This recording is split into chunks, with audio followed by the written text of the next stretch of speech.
research was fascinating. Right. And I'd like to learn more about the effects of lead poisoning. So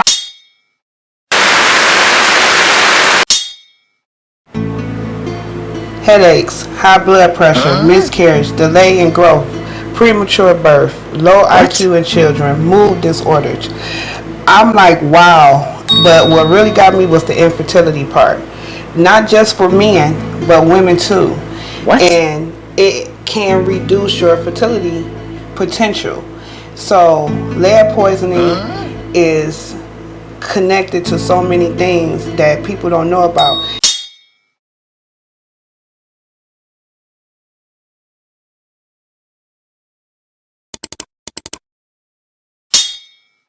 Failure, hearing loss.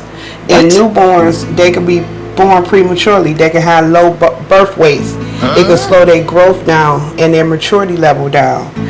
But what really had got me was that it also caused anemia for low blood. What?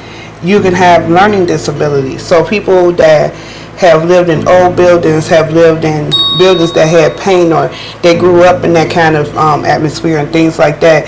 And I'm calling on Samantha Brown Parks. Jerome, will you please escort the doctor into the courtroom? I have a Thank you so much for joining us again. Mr. Porter testified that he suffered from one of the highest cases of lead poisoning in the state of New York. Yes. Am I correct? Yes. Since Mr. Porter was diagnosed as a child, how likely that this diagnosis still would affect in his adulthood his ability to father a child?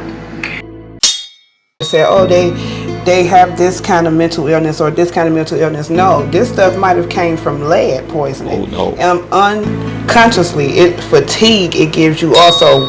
That blew my mind. Adults that work around batteries, they do home improvements, auto repair shops. All of that stuff can lead to you having lead. But the biggest thing is that it's the decreasing of the sperm count and mortality for the men. And if a lot of men been having problems with probably reproducing, maybe this was a problem if you were exposed to lead a long time ago. But what got my attention was when this young man was on paternity.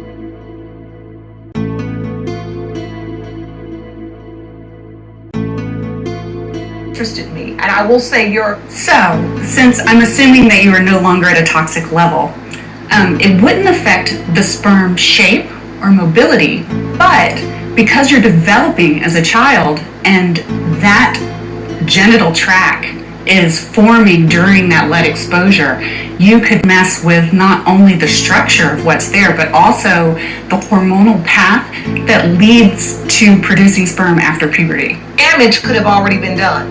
The damage could have been done as a young child. Wow, this is very informational to know.